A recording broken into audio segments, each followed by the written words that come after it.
All right. I think that we're now live. Okay. And so I'll introduce myself. I'm Kevin Elliott. Many of you know me as a member of All Saints Episcopal Church, and I'm delighted that we've got a really exciting session this evening in a series that we're doing on art and spirituality in the time of COVID, and sort of thinking about ways to kind of cope with the mental challenges that many of us, probably all of us, have been experiencing to some extent during the pandemic. And so we're trying to look at how experiences with art may be able to help us in dealing with this in our spiritual lives. And so I'm thrilled that we have a visitor with us this evening, Michelle Panchuk, who is an old friend of mine from back when I was at the University of South Carolina, and she was also at the University of South Carolina. She's a philosophy professor at Murray State University now in Kentucky. And we also have another connection because she did a postdoc in philosophy of religion at the University of Notre Dame, which was also where I did my graduate work. So we seem to have a variety of connections in our past. So Michelle is, as I mentioned, a philosophy professor in the English and philosophy department. And she works in the philosophy of religion and does a lot of work related to sort of feminist perspectives in philosophy of religion and trauma theory and philosophy of disability. But for the purposes of this evening, she's not going to be giving a philosophy lecture. She's going to be telling us in a more personal way about her work in doing Blackout poetry, which I have loved looking at this as she shares some of her Blackout poems on Facebook sometimes. And as a Facebook friend, I just thought this was so cool. And so as we were doing this series, I thought it would be amazing if Michelle could tell us a little bit about it. And so she said yes. And so I'm thrilled, and welcome, Michelle. Really well, thank you so much for having me. When I started doing this, I certainly didn't ever think it was something that I would share with other people. So this is a real treat, and we're grateful that you're willing to share it, because we know it's kind of a personal thing to produce this, and so it's really special that you're sharing it with our church. So we thought maybe we could start, if you didn't mind, just kind of explaining a little bit for people who may not be familiar with Blackout poetry, what it is, and I think Michelle has some examples maybe that maybe you can pull up on the screen to just give an example or two to help people understand what this is like. Yeah, so Blackout poetry is a genre of what sometimes is called found poetry. It's where someone takes an already existing text and uses it to create poetry. So sometimes it's just a text that already exists and is left exactly the way it is, and someone says, hey, look, this is poetry. So for example, in our break room, there's a sign on the refrigerator that says, clean up, be polite, label your stuff. And I'm in an English department, English and philosophy department. So one of our professors was like, there, it's a poem, and like snapped a picture of the refrigerator and said, found poetry. That's not the particular brand of found poetry I do, mostly because I'm not intelligent enough to recognize this sort of stuff in the wild. So what I do is I take a text, usually from a book, personally from a book that the content of which has some sort of emotional significance for me. And I either cross out or erase in some way the words that I don't want to be there. And then I choose the words that I'm interested in creating a poem out of. So I can just share my screen with you for a second and maybe give you an idea what I'm talking about. So this first one is kind of a fairly recent. I think I did it about a year ago. So this is the Genesis text that talks about the flood. And so the poem here says, the end of all flesh is the violence of God.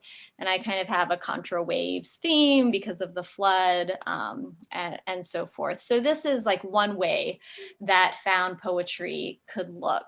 And I was not familiar at all with this genre of poetry. And a friend of mine texted me a link to an Instagram feed where someone else was doing Bible blackout poetry, and you can still go look at it. It's not kept up to date, so the person hasn't posted in a few years, but it's at Bible blackout poetry, and it had a number of blackout poems, and my friend was like, hey, this seems really interesting. Given that you work on religious trauma, you might be interested in taking a look. And I was following this and thought one day, I want to try this for myself. Maybe this would help me kind of work through my own conflicted relationship with God, but more so my conflicted relationship with the Bible. So my area of professional expertise or research is in religious trauma. And so I'm particularly interested in the way that religious texts are used to justify or motivate various kinds of abuses that might cause religious traumatization. And so for me personally, the Bible is kind of at the core of my own struggles with my faith. And so I thought maybe this would be a helpful way to kind of cancel out the interpretations of the text that have been handed down to me that have been harmful, kind of highlight something else in the text. So my very first attempt is pretty bad, so I'm going to show it to you and you have to not judge me. So I I'm didn't sure know that'll make how our to audience feel more comfortable. Go ahead. yeah, so I didn't I felt very weird taking a Bible and doing something that felt like desecrating it. But every year there are always Gideons giving out New Testaments on campus, and I've got several of them. And I thought, okay, well, I can destroy one of these. So this isn't actually the Bible that I used, but I went to a passage in First Peter, which is kind of at the core of some of my own struggles with the Bible. And so two particular verses in this general text that were problematic for me was the passage that says, servants, be submissive to your masters with all fear, not only to the good and gentle, but also the harsh. For this is commendable if because of conscience toward God, one endures grief, suffering wrongfully. For what credit is it if when you are beaten for your faults, you take it patiently? But when you do good and suffer, if you take it patiently, this is commendable before God. And then, of course, chapter 3 goes on to wives submitting wordlessly to their husbands and so forth.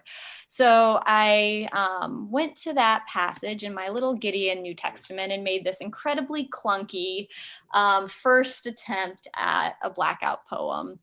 I pasted it in a journal and kind of wrote it out to the side. So it says, wrongfully beaten for your faults, quiet, submissive, reviled. Daughters, you are a tree with honor, grace, and love, your own word, a blessing. So this was kind of my very first attempt. It's this little tiny piece of paper, so the picture is horrible. And I sat with it for a while, and then I showed some of my friends, and then I did more. And so this was a second or third one that I did. So this is the passage in the Gospels where Jesus calls the woman who comes to him a dog.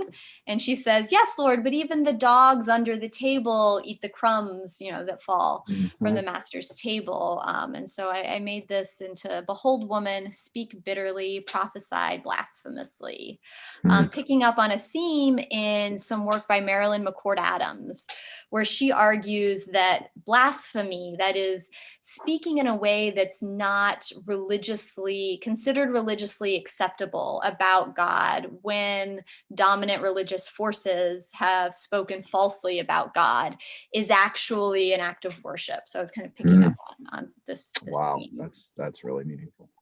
And then they kind of changed and got more sophisticated as time went on. So a few themes that come up in my poetry are children and women and their place in the spiritual economy and so forth. So this passage is a proverb that says, even a child is known by his doing. And I've heard this used a lot to kind of to justify treating children in ways that I think maybe aren't morally permissible because they already are evil and sinful and selfish in all of these ways. So I changed it to, even a child loves guidance without violence. And I'm not much of an artist or much of a poet, so Sometimes what I do, if there's a particular design that I want, the pages of Bibles are really thin and translucent. So I lay it over a computer screen with a backlight and trace what I need to get the look that I'm going for. And there's enough Interesting. difference between the original and what I end up doing that it's kind of its own thing. So Wow. And so just to clarify for people who might be interested in that, so you have some sort of backlight like a computer screen. You just take that sort of thin paper of that Bible passage and put it against it, and then you're able to trace and figure out what you want to do. Hmm. yeah, so for the visual design, that's what I do. So after I experimented with the little Gideon Bible, I realized these are really small. I can't really do what I want with them. So I started going to thrift stores, and you can find lots of used, well-loved Bibles that are now $1 or 25 cents maybe. Hmm. And I especially like to get large print editions because then you have nice big words and Hmm. kind of a smaller passage to work with. And then, yes, so then I find once I've decided what sort of visual I want, I do a Google image search and find something that can serve as a good model. And sometimes I freehand it looking at an image. So I'm not good at drawing from my head. But if it's something particularly difficult, I might just overlay it and do I a base see. job. Okay, that's helpful. Now I understand. So you pull up the image on the computer screen and then you're able to trace it. Yes, yes. So some of these, like this one on the screen, I would take it out of the Bible. So I would tear the page out and then have a separate sheet. Hmm. About, well, actually, right before the pandemic started, a friend of mine challenged me, a fellow English professor challenged me. He was like, it'd be really cool if you went through the whole Bible, like you just started cover to cover. So I went out Hmm. and I bought this old, very tattered, no, it's not that old, but very tattered, well-used leather Bible and started at Genesis. And I've made it through, how far have I made it? I think I'm in Numbers. No, I'm in Exodus still. So I've been working through Wow. this, but here I'm leaving it in the physical book, which creates some difficulty for images. And so Right. And maybe this is an opportunity to ask. So say you're at a particular page.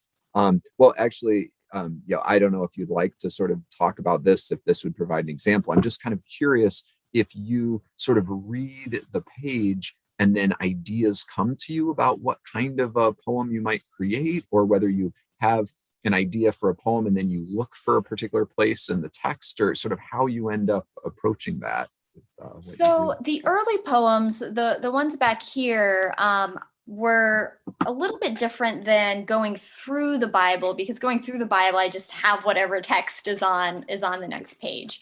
So most of my earlier work when I started was going to passages that had emotional significance to me, the sorts of passages that were triggers for traumatic responses in the text. And my goal was to, in some way, subvert the message that had been given to me through that passage. And so Mhm. I went in knowing, like, this is the interpretation or the way that I was taught to see this passage. And somehow I want to do something that subverts that idea, but I didn't have anything in particular in mind other than not that. um, Right. and so, yeah, so what I do, and I guess I could just go ahead and jump forward to Yeah, an sure. example since we're talking about it, is I don't read it. So for me, this is really important to the practice, and maybe other people would find it different. Mhm. But if I read the passage, then the content, as like the words as they're intended to be used and their kind of referent and meaning, kind of gets stuck in my head. So when I have a new passage, even if I have an idea of I want to subvert this particular meaning, I still just try to let my eyes scan the page Mm, without trying to read the page, and just look for words that stand out to me and are interesting. mm, And then somehow I start putting them together. So as I scan, so this is a passage from Titus, this is Titus 2.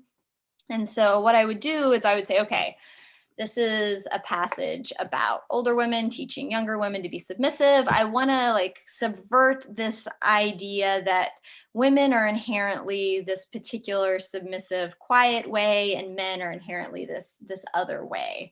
mm, And so I would look over the passage and look for words that stand out to me. mm, So like as I just scan, I see respect, faith, slander, kind. And I particularly didn't do this ahead of time, so that this would be kind of my process.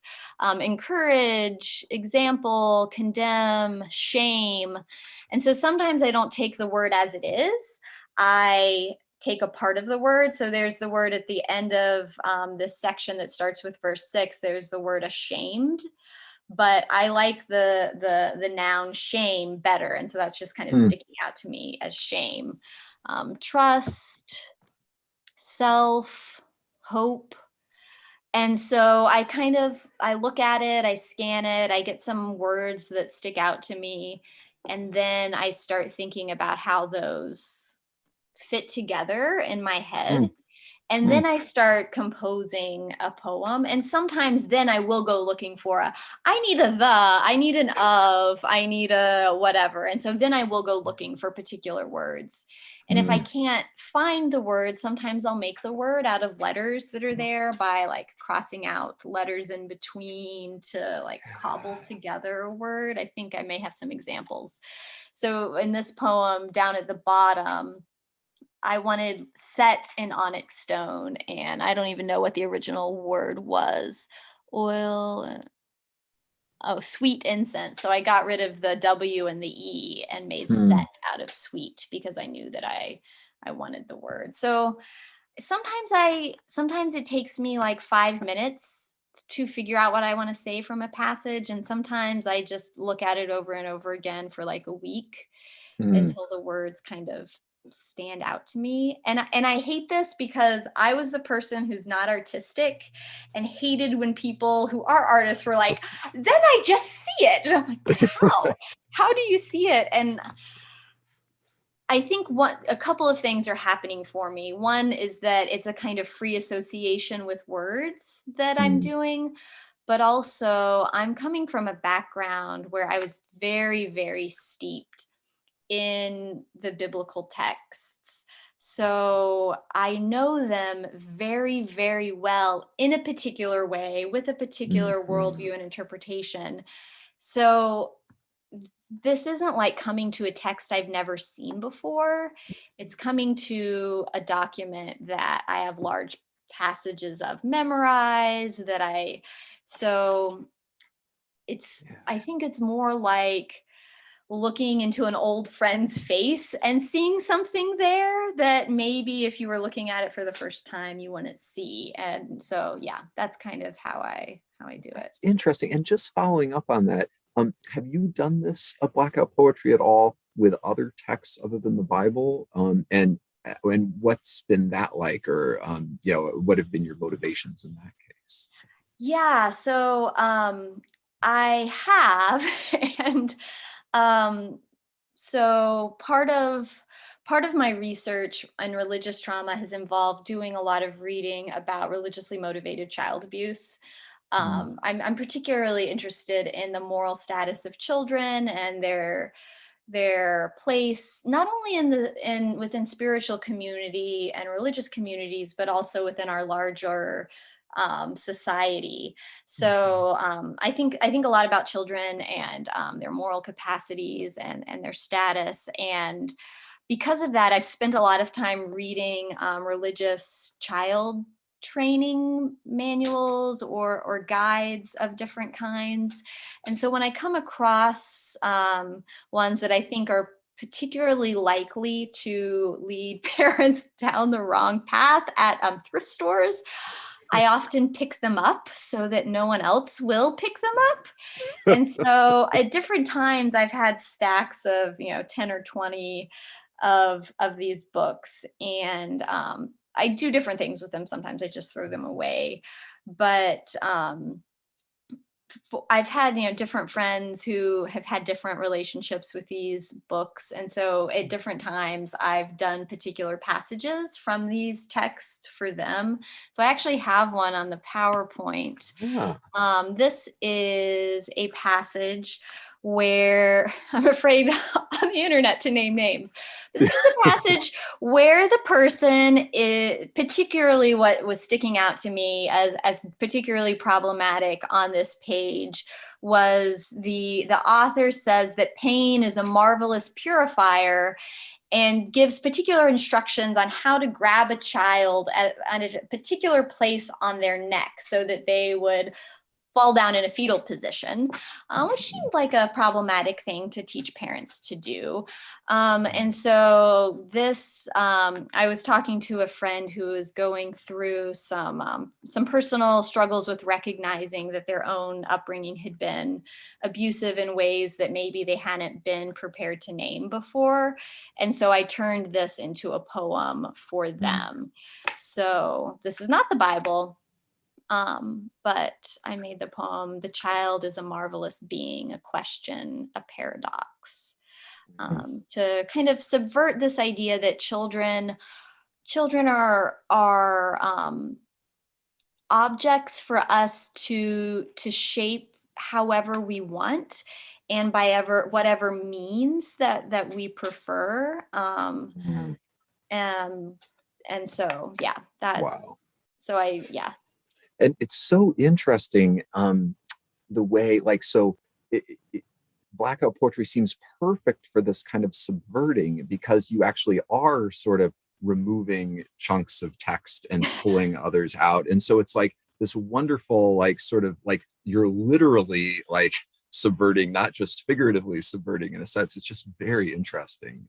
Yeah, so I have had people like ask me, I mean, as Christians, we think that the Bible is the Word of God and is inspired. And how do you feel about Yeah. erasing or subverting the Bible? I bet some people might be wondering that. Thanks for bringing this up. It'd be fun to hear your Yeah, thoughts. and then also, like, can you do this with a text that you have a positive relationship with? Yes, And right. so, with respect to the Bible, one thing that, and I actually wrote this when I first started doing Blackout poetry, and I had it pulled up on my phone, and then my phone decided it wanted to shut down. So let me Oh no. pull it back up again. That what I see myself as doing is not erasing the Bible or the Word of God, but the particularly problematic and what I believe are false ways of interacting Mhm. with the Word of God. So if there's something there that is from God and is inspired, it's not whatever thing that I'm trying to erase or Mhm. subvert. And so I find depending on where I am in my spiritual journey, I some days I have different thoughts and beliefs and attitudes about the text and its relationship to God or the existence of God at all. And so one thing I can say is if there is a God, then God is good and God loves us. And so these abusive, harmful interpretations can't be from God.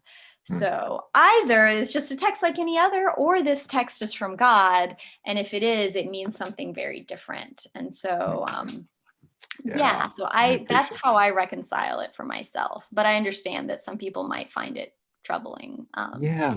And I wondered, like, say, again, we've got kind of a mixture of folks probably watching this. Some of us are probably, can really relate to your experience, and we really, can jive with what you're doing. And then other folks might feel like, well, given my background, I haven't had the same kinds of struggles with scripture. Do you think that do you have any thoughts, like, on your more positive days, or are there texts that you've approached where you're not minding the text? It doesn't have such yucky background connotations for you, where Blackout poetry has still been meaningful for you. It might be interesting for folks who are, sort of feeling good about the text, or say they're approaching some other text that they like, and they might want to try some Blackout poetry with it. Do you have any thoughts for them?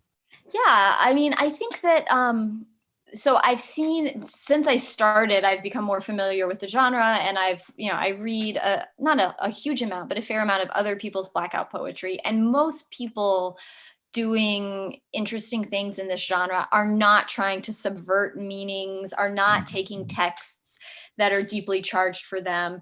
They're just taking a text that they found and doing something interesting with it. So many people will have like a novel or just, a book that they picked up at a thrift store. And so the text is neutral, and the words that they're finding there don't necessarily have any relationship to the original meaning of the text at all. And as I've gone through the Bible, where I'm not just picking out texts that I'm trying to work through and wrestle with, but just coming across texts that feel really neutral to me. This one here is kind of an example. It's from Exodus, and it's about God's relationship to the Israelites, and giving instructions for various purifications and so forth. And so rather than subverting anything, I was working on this one while I was thinking about family separation policies at the American-Mexican border, and thinking about the significance of failing to see God, to see value, to see beauty in the other, even people who perhaps for various social reasons we've been conditioned to distrust. And so rather than doing anything subversive with regard to the text, it's more social commentary and reflection on that. So wanting to say, like, in your enemy's child, I saw God. And so the ability to see the image of God and beauty in the other is what's going on here, which has nothing to do with, has everything to do, I think, with Christian values, but nothing to do with this particular text or any sort of subversion going on. So I think if the ability to see God in your enemy's child, it doesn't align with your Christian values, then you just need better Christian values. So yeah, I think if you have a positive relationship with the Bible, you can still see other beautiful things there. So Wilda Gaffney is a womanist biblical scholar whose work I find inspiring and really helpful. And she talks about, so Midrash is, her book is called Womanist Midrash. And Midrash is this Jewish tradition of telling extra biblical stories that go beyond what the text says, and reads between the lines and creates more than what we see there. And as she does this with the Hebrew Bible, she talks about her inspired, sanctified imagination, that she's not just coming to tell this story that goes beyond the text like willy-nilly. She's doing it as someone who's deeply steeped in Christian values, deeply committed to the inspiration of the scriptures, but also recognizes that many of the authors of the Bible weren't interested in the status of women or children, or telling their stories, or how the events impacted the most marginalized in society. So she says, sure, I'm adding something, but I'm adding it as a person coming with an imagination that's been shaped by God. And so on some days of the week, I think maybe that could be a guide for me. Yeah. That is really interesting. That's powerful. Yeah. And maybe I should ask, since probably people viewing this, our heads are just all small as we do this, are there other examples or that you might want to pull out of the PowerPoint right now while we have the PowerPoint up? Because then we could potentially switch back to just having our faces for some of the other questions that, people might have for us. Sure. So I think I briefly showed this. So the Oh one on yeah. the left is the passage about Jacob wrestling with God. And I've always Mm, found this both like I've been just intensely curious about it, but also deeply troubled by it. And so I sat with this one for a long time, but came up with wrestle slowly, you who struggle with God and with men, limp strongly, speak angry for yourselves. mm, And then the one on the right, um, dealing with various passages in the Bible, and in both in the Hebrew Bible and the Christian New Testament. There are a lot of places where it seems like women and girl children are treated as property who can be bought and sold and married off for various political or socioeconomic purposes. And this sort of attitude being potentially particularly loud in the communities that I grew up in. So, a carefree little girl swinging, but she shall not be property, was kind of my way of wrestling with these various laws that say, we can marry a woman off to her rapist, or if a woman who's not married is assaulted, that this has a different penalty from a woman who is married who is assaulted, as if somehow her partner's ownership or lack thereof makes a difference. So kind of wrestling wow. with these. And are these also cases where just the background pictures you would have found somewhere and used that technique you talked about Mm-hmm. earlier? Yeah, so I specifically looked for images of two women wrestling for the one on the left, Oh, and I love then that. so they're kind of androgynous in the kind of shaded way that I did them, but yeah, they Mm, were particularly two women wrestling, and then the one on the right, I think if I remember correctly, I did find a picture of a little girl on a swing, but I kind of changed some of the other stuff, added the birds and so mm, yeah. not copying things whole cloth. Yeah, that wrestling passage is really interesting and meaningful to me. So I think it's interesting that you wrestled with that as well. Yeah, yeah. I mean, I like this language of wrestling, Yes. but it's also just such a strange story that, yeah, I don't really Mm, know what to think of it. Um, So I guess before we go back to no screen, I guess one thing that I wanted to say about my own relationship to this practice is, as I've mentioned before, I come to the practice as someone who struggles a lot with their faith. And when I was first introduced to it, I had just finished writing my first article on religious trauma. And I had been talking and collaborating a lot with Michael Ray up at University of Notre Dame when I was in my postdoc.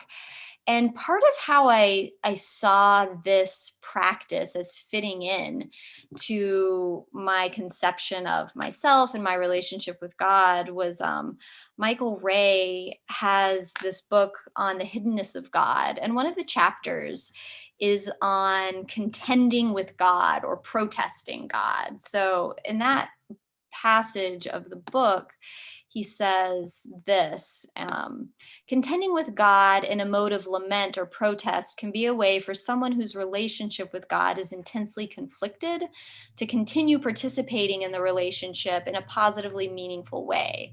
When one has serious grievances against God, there are powerful obstacles to such participation.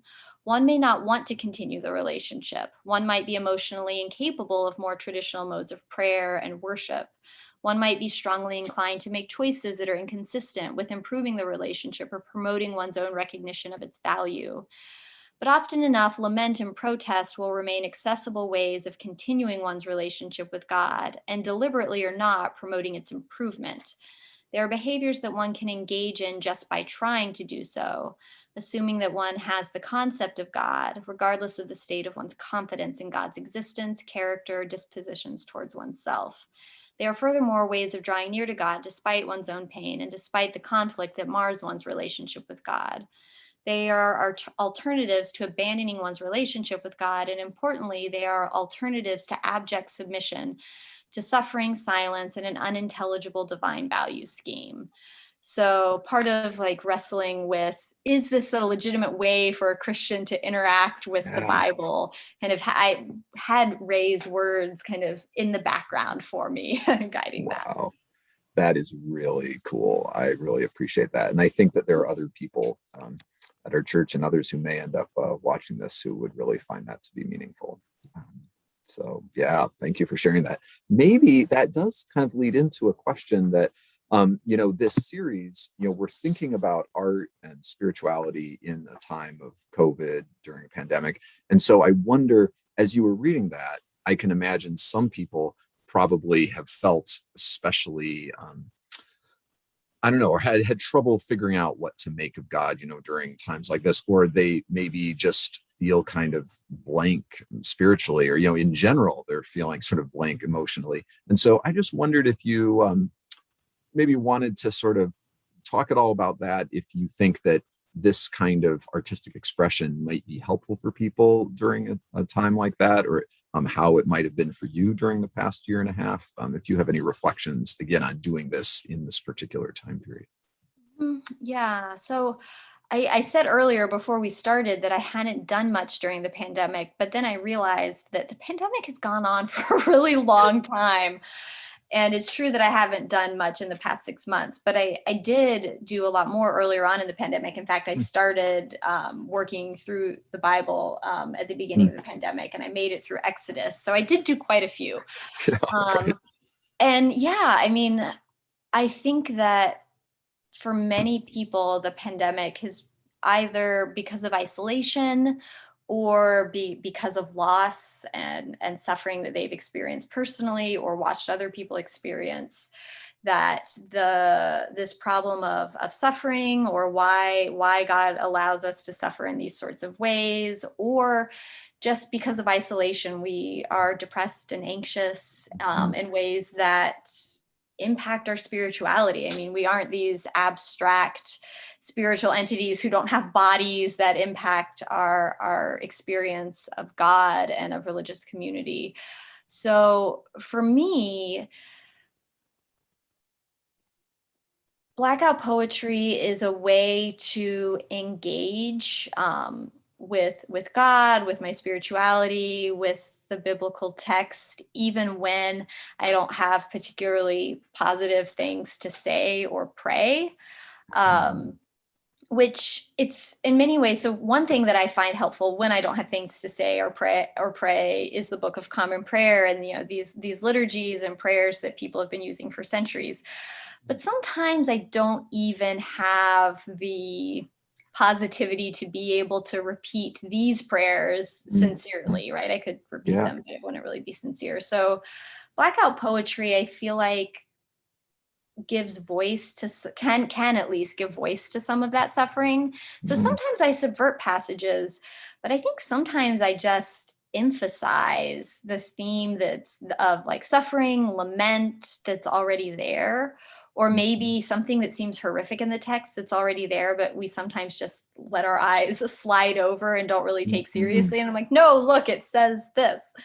And so maybe it can be for some people, and for me it certainly is, something similar to lament. And so if we think of the lament psalms of David and others, that, I mean, they're not particularly reverent all the time. They're more like, woe is me, God, you're so terrible, why have you done this?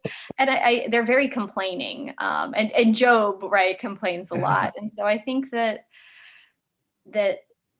like God has on his or her big girl pants, right? God can take our lament and our frustration and our confusion. And so I think that's one way that I find helpful working through those emotions. And that might not be for everyone. Sure. For me, starting off, knowing that at least initially I had no intention of sharing it with anybody. And so I could really just vent this like negative feelings I had about the text without any particular worries of reprisal from others or what others would think about it. I think allowed a certain authenticity and sincerity in my relationship with God. Mm, yeah. Yeah, I appreciate that. And I'm sort of getting a few sort of questions in the YouTube chat, and others feel free at this point if people want to raise questions in the chat. Some combination of myself or Pastor Kit, who's kind of watching that, she can bring those to my attention. One person asked just a very straightforward question: has this actually helped with your struggles with the Bible? So I just invite you to comment on sort of what you think about that, how it's actually worked for you. So if help means now you've solved all your problems and they're gone and you're all better, no. But I don't really think anything's going to do that. I highly recommend therapy with a competent therapist and all of that, but they don't things don't, magically go away. But I'm trying to find the right words to say this. I think prior to starting this as a spiritual practice, I think that the Bible had a certain sort of power over me. And I know that sounds like exactly what a Christian should want their relationship with the Bible to be. But it was more a relationship of fear, this great fear that God might actually be like the God that I was taught to see in and through and around the text. Mm, And so this sort of practice felt like an empowering practice that gave me a voice to say, no, I reject that picture of God, and allowed me to see other things that were there. Um, so even passages that I started off wanting to subvert particular interpretations, by looking at them in this new way and looking for positive associations and connections between words, I actually saw things in the actual text that I hadn't really noticed before, and that has helped. I think it's been part of a lot of things that have mm, helped my relationship with God. And as I say this, some days of the week I am really deeply committed to my faith, and then other days I, think that the world makes a lot more sense if there's no God. So mm. I don't want to make it sound like it's a silver bullet, but it has been a helpful part of the process. Yeah, thanks. That makes perfect sense. And actually, as you were talking about sometimes noticing things in the text you might not have otherwise, I was thinking a little bit about like the practice of Lectio divina and like folks sort of wrestling and chewing on the text in various ways. And this probably would seem like initially like a weird way to do Lectio divina, but I mean, it does seem like you're in a sense chewing on the text. And for people who I could picture some people doing this, you know, who have a different angle they're coming from, and they don't have, they're not quite so much trying to subvert things. Maybe they're picking a text that they find meaningful, but maybe doing this, really looking carefully at the words and creating sort of a poem out of it. It might be a way of doing something like that. For sure. And I think that it could be a really meaningful way of doing it.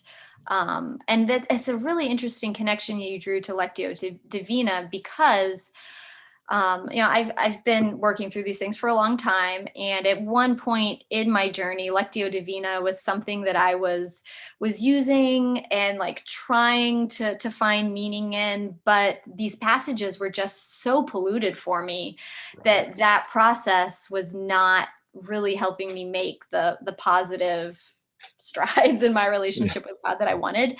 So this was actually a different, for lack of a Yeah. better word, a different way of doing Lectio Divina for Yeah, me. yeah, I love that. That's really cool.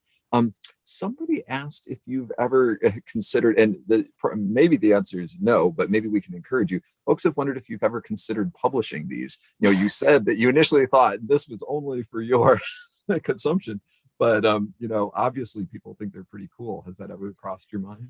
So it hadn't. And then lots of people began asking me that. And then someone asked me to come give a talk on this to their philosophy club. philosophy and English club, actually. And I did. And someone there was like, hey, my friend is the editor at this journal. And so they have asked me to allow them to publish some of them. The problem is that to publish them, they have to have not been previously published anywhere on social media. And because I had been sharing everything that I did with even though it was just with my friends, because of that. So I haven't been sharing them for a while, not because I haven't been doing any, but trying to get a selection that haven't. So I may get some of them published over the next year or two. Very cool. That would be awesome. And it seems like a neat way to potentially, sort of spread the word about this kind of activity, to others, besides just the fact that they're really cool poems. Yeah, I'll probably get myself like burned in effigy or something somewhere for this practice. Yeah, right. There may be some folks who don't appreciate it quite as much, but there are a lot of us who will really find it valuable. And I actually think, I know there are folks who may not be actually watching this video right now from our church, but when they hear about what went on, will want to watch it. And I think it may be really refreshing for them. So I so much appreciate your sharing.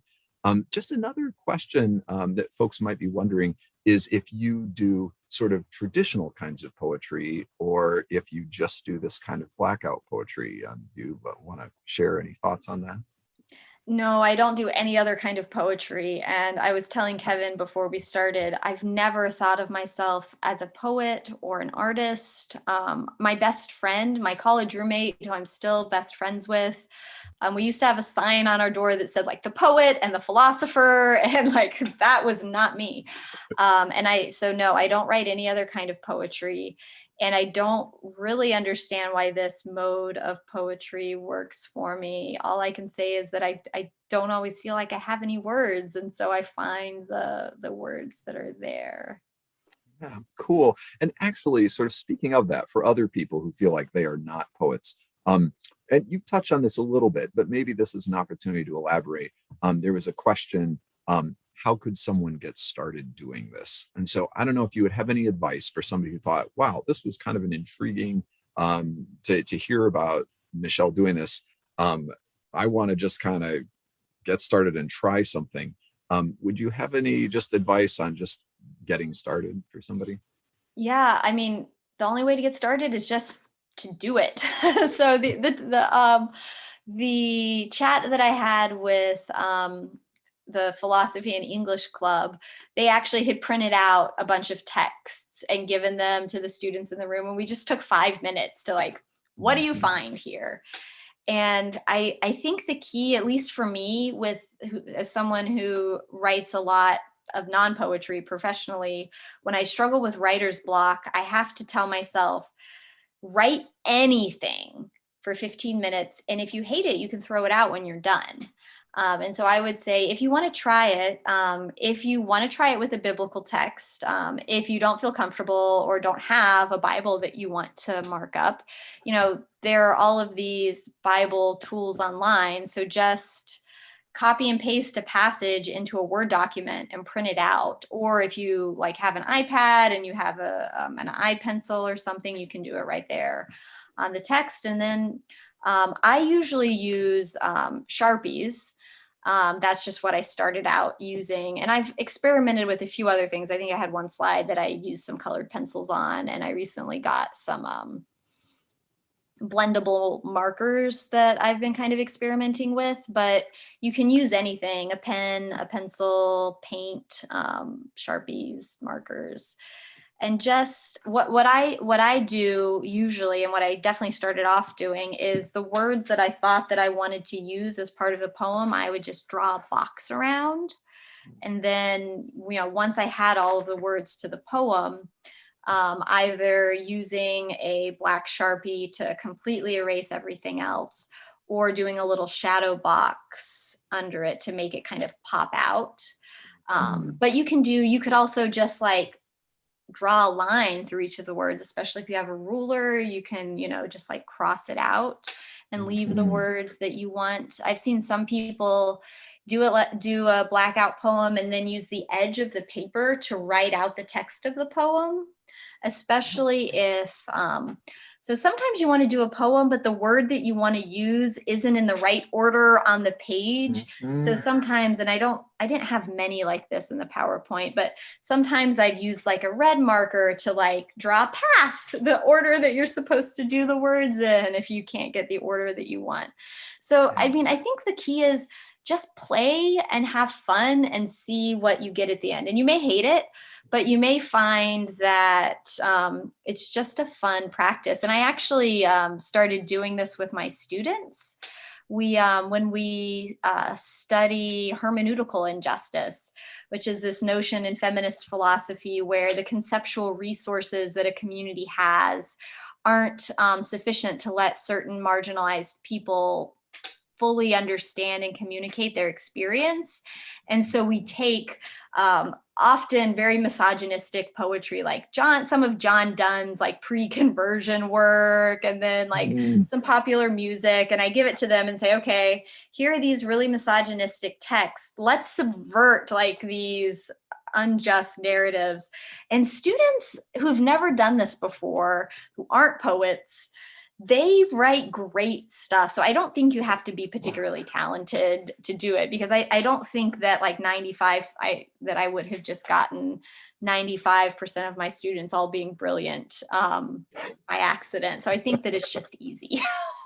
Wow. Well, yeah, you got me intrigued. I still feel like, um, yeah, I'm one of those people. I would have been the poet and the philosopher, where I would have been the philosopher. And now and then I actually, will sort of write some things myself. There was actually a small group in our church was going through the Psalms a bit over the summer, and at some point the discussion came up, the idea of sort of writing our own psalm, and I actually kind of had fun doing that, and it was very much along the lines of sort of a laments, a complaints. I think Michael Ray would have really appreciated what I came up with. But anyway, so I feel like sometimes that's more comfortable for me. I haven't tried the Blackout poetry, but you've got me intrigued. I bet there's some other people who are inspired to try that as well. So maybe actually that provides sort of a good way to wrap up. You've kind of given this inspirational sort of call to arms for encouraging people that they probably can pull it off. And so I can imagine there might be some people who want to go give it a try. So are there any other sort of final thoughts that you would want to share, or do you think we've kind of covered most of the things you would want to share with people? I think we've covered everything I wanted to share. I would say like check out the Blackout Bible Poetry Mm, Instagram feed that I mentioned if you're interested in yeah. seeing more. I also have an Instagram feed that is at Sharpie Heretic. And so, yeah, if you feel like you need more inspiration, then check those out. But honestly, I would say just give it a try. Cool. And that Sharpie Heretic, is that like Sharpie Mhm, Heretic? Okay, mhm. cool. Yeah, I bet people might enjoy that. So thank you so much. Well, It thank you so much really for means a having lot that me. you took out the time to talk with us. I found this fascinating, and I think a lot of other people at our church and beyond